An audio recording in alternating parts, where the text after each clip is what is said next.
Energy! Pangga, energy kaibigan mo. Pangga, energy ang numero uno. Kaya't tumango na at isigaw mo. Same, pero iba. Pag sabihin radyo, sabihin mo energy!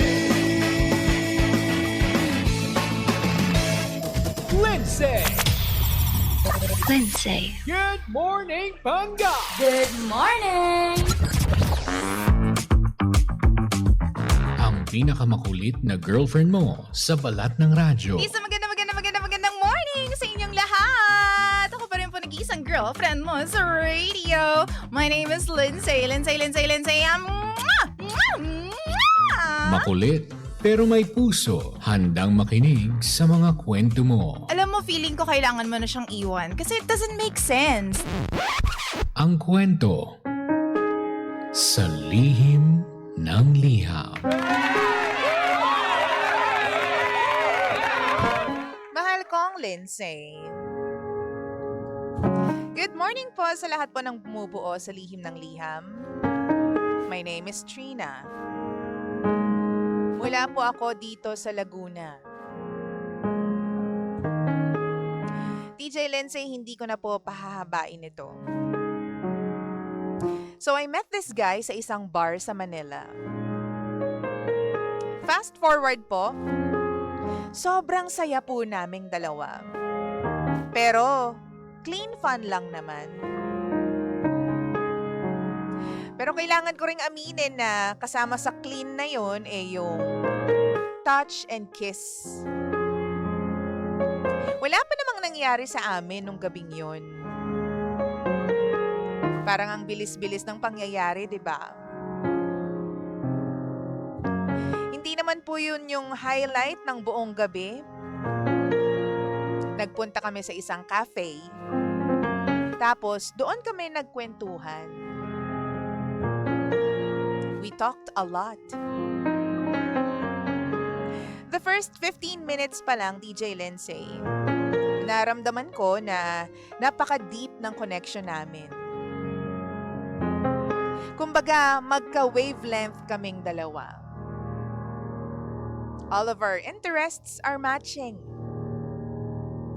Tapos yung conversation namin, yung kwentuhan namin went on for 6 hours.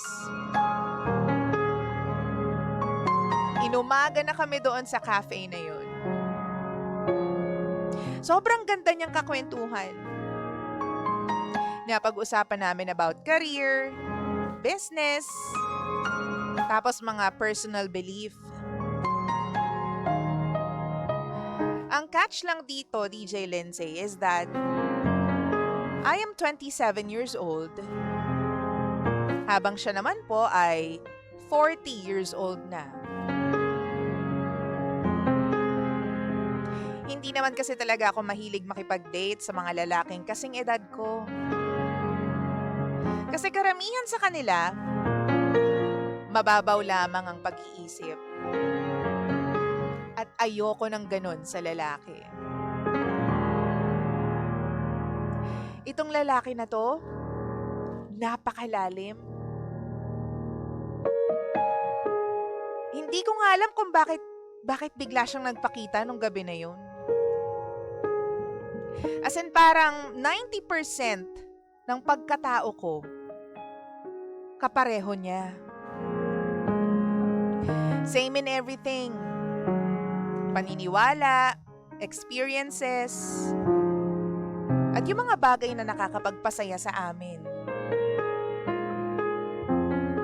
In fairness naman, DJ Lindsay, I want to be with someone na medyo carbon copy ko. Sa kanya ko nakita yun. The way we manage our personal finances, yung drive namin sa business, everything is about growth. Yung parang ang tali-talino niya kausap. Sobrang magical talaga nung gabi na yon, DJ Lindsay. It's very rare to find someone na matalino, And at the same time, madiskarte. Para akong nakakilala ng mentor, kaibigan, and a lover at the same time. Pero ito na nga, nag-meet kami second time. Doon niya sinabi sa akin na meron na siyang asawa. 15 years na po silang kasal. And now, ang sabi niya sa akin, hindi na sila masaya. Ang sabi sa akin ni Guy, hindi na raw sila in love. 6 years na raw silang hindi masaya sa pagsasama nila. They just talk, pero yung intimacy and lambing and others, wala nang ganon. Basta mag-asawa na lang daw sila sa papel. Wala pa silang anak. So, ibig sabihin ba nun, DJ Lindsay, kabit ako? Should I stop? Ito pa. Ang sabi niya po sa akin, first time niya lang daw gawin ito. Na-expose lang daw siya sa dating. Mga 1 year pa lang. Hindi ko alam kung ano po ba talaga ang dapat kong gawin kasi aaminin ko, parang ayaw ko na siyang pakawalan.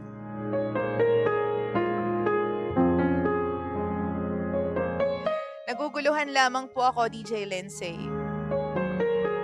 At ang sabi niya rin sa akin, ngayon, naguguluhan din siya. Isa lang daw ang malinaw.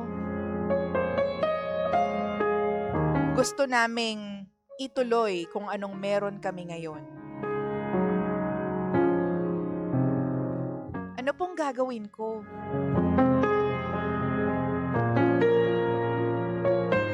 DJ Lindsay, tulong naman po.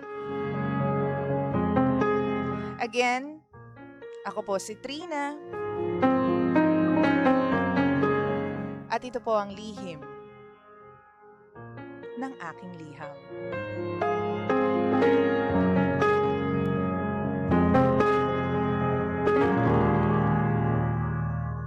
Lihim ng liham.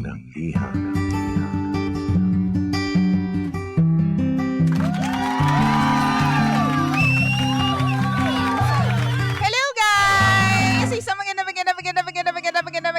magandang morning sa inyong lahat. Oras natin sa buong kapunuan. Check your time. 20 Cambots. Makaraan po ang alas 9 ng umaga. 9:20 on the clock. Wow! Ito pa rin po ang lihim ng liham, ang programang wala kang matututunan. Pero meron kang mararamdaman. Galit, puot, bad trip, ganon. Mahal ko, syempre naman, kasama niyo pa rin po nag-iisang girlfriend niyo sa radio. My name is Lindsay.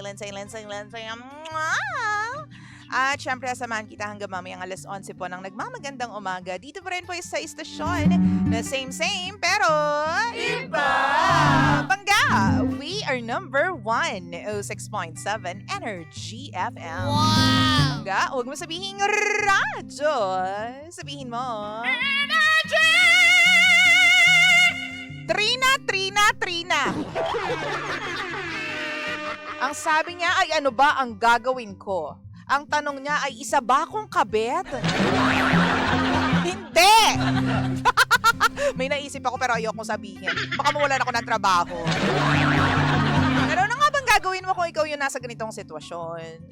Kasi naman, sa second meet-up niya lang nalaman na married pala itong si Kuya mong guy na sobrang perfect. Wow! Like knight in shining armor, na super ideal lahat na yata ng pinakamagagandang salita ginamit ni Trina sa kanya. Tapos pakak sa second meet, nalaman niya na may asawa pala si Kuya.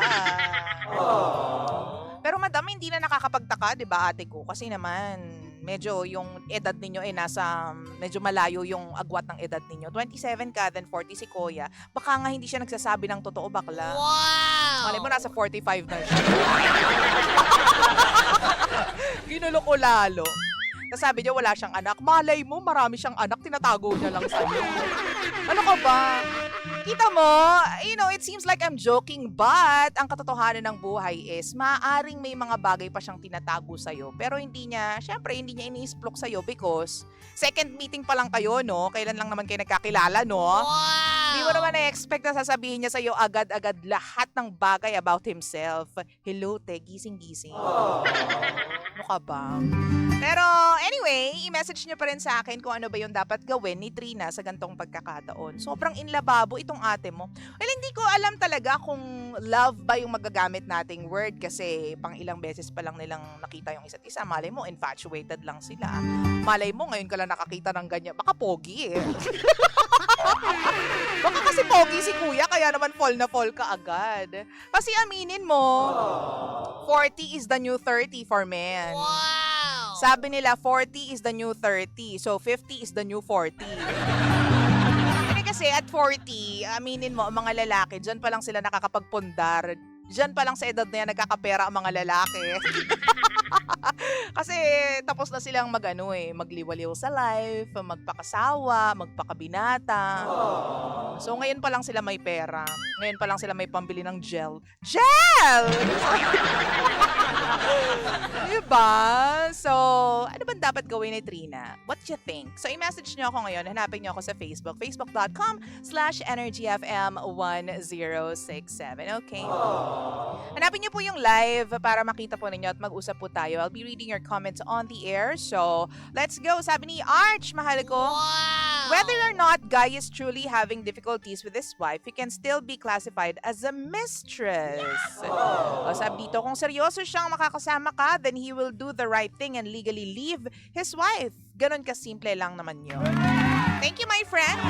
Si Arch nasa Estates. Estates? Gusto mo yung Estates?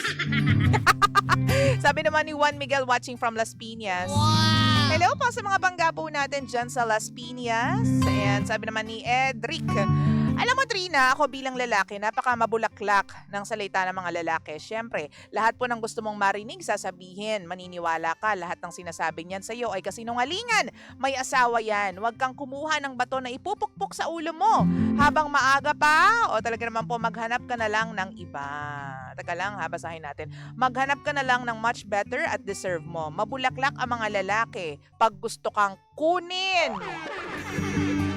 May point. Sabi naman ni Renzi, naku Trina, stop na. Huwag mong panghawakan ang katagang mas madaling hulihin ng manok kapag nakatali. Stop na Trina. Stop!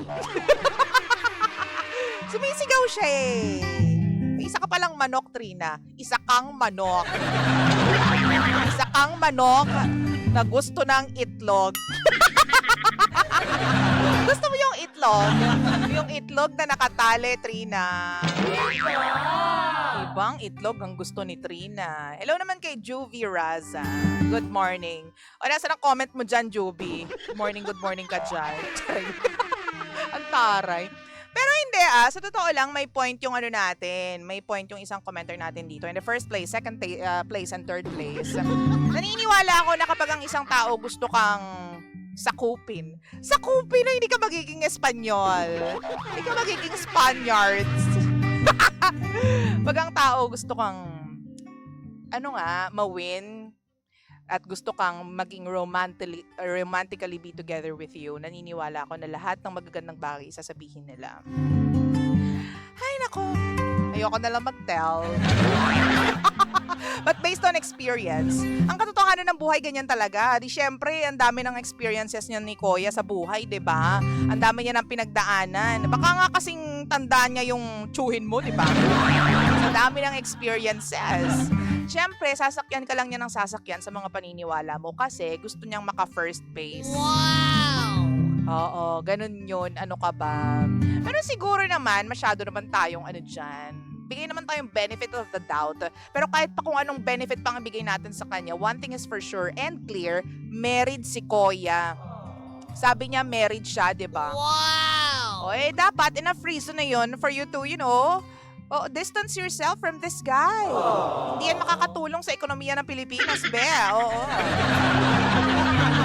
Sabi ni Terry, gandang morning, wag mo nang ituloy lalo na kung lalo lang mas-stress pag papasukin mo ang buhay kasama siya. May stress daw, sabi ni Terry. Totoo naman. Tsaka alam mo yun, buti nga, 'di ba, sa second meetup pa lang sinabi na sa'yo yung katotohanan. Anong katotohanan pa ba ang gusto mo para humiwalay ka dyan? Siyempre, lahat naman ng bagay na nagsisimula, masaya. Lahat naman na nagbo-bloom or papunta pa lang sa blossoming part, masaya. Lahat nakakakilig, butterflies in the stomach and everything and all that. It's always rainbows and butterflies, sabi nga nila. Pero in the long run, hanggang kailan ka magiging ganyan? Hanggang kailan ka magsistay with that person na alam mo namang may asawa? Diba? Gusto mo ba na yan ang label sa'yo? Wow! Kabetshiwara. Kabetching. Other woman.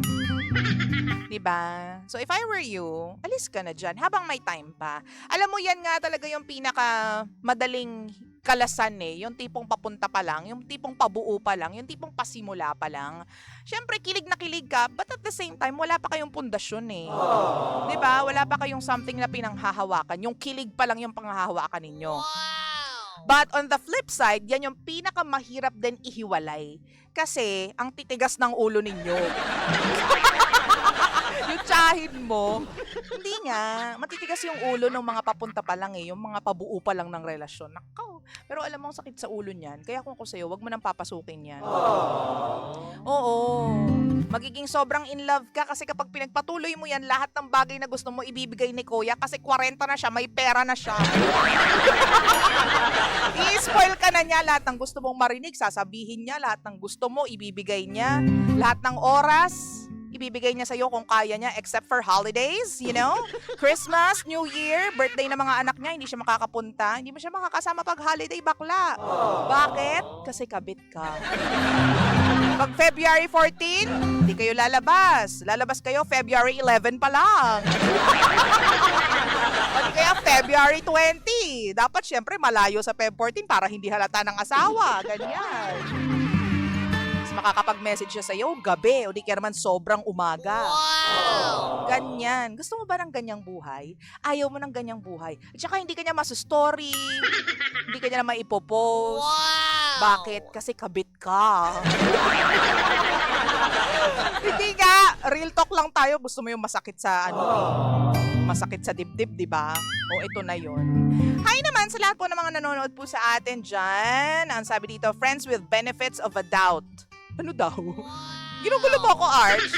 Naguluhan ako, friends with benefits with a doubt. Sabi pa dito ni Terry DJ Lindsay, kamukha mo po si Nanette Medved. Huy! Nanette Medved! Philanthropist na si Nanette Medved. Pero it's a compliment. Like, ang ganda ni Nanette. Alam niyo ba na nag-bar na si Nanette? Wala lang.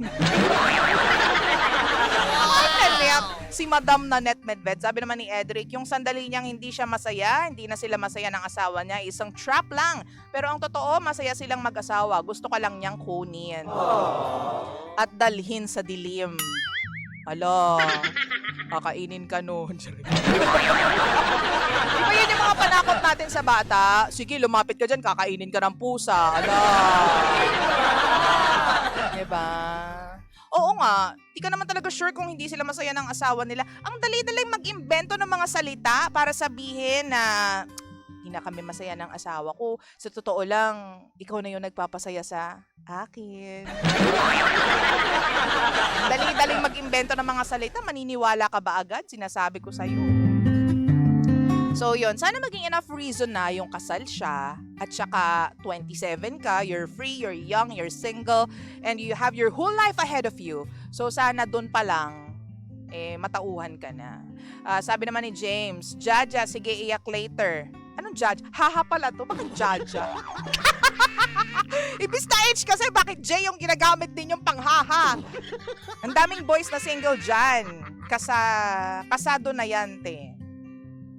Nakakaloka kayo mag-comment? Oo, nagmumukha akong syungangers dito. Basa ako ng basa, iba pala. Ay, nako. Thank you so much, Trina, for sending in your story dito po sa Lihim ng Liham. Again, kung gusto mo mag-send in ng story, punta ka lang sa Lindsay1067 as in Lindsay 1067 sa Facebook. And hello nga pala sa lahat po ng mga pumunta dyan sa event namin kahapon sa Antipolo at saka sa event namin dyan sa Novaliches nung Sabado. Uy, rumakit ka ng rumakit, Lindsay. 9:32, giving you something from Tony Gonzaga. Mahal ko pang baby ko. This one is called Kasalanan Ko Ba? Oo, kasalanan mo lahat. Enjoy! Tutok lang. Dito lang yan sa Energy FM. Upon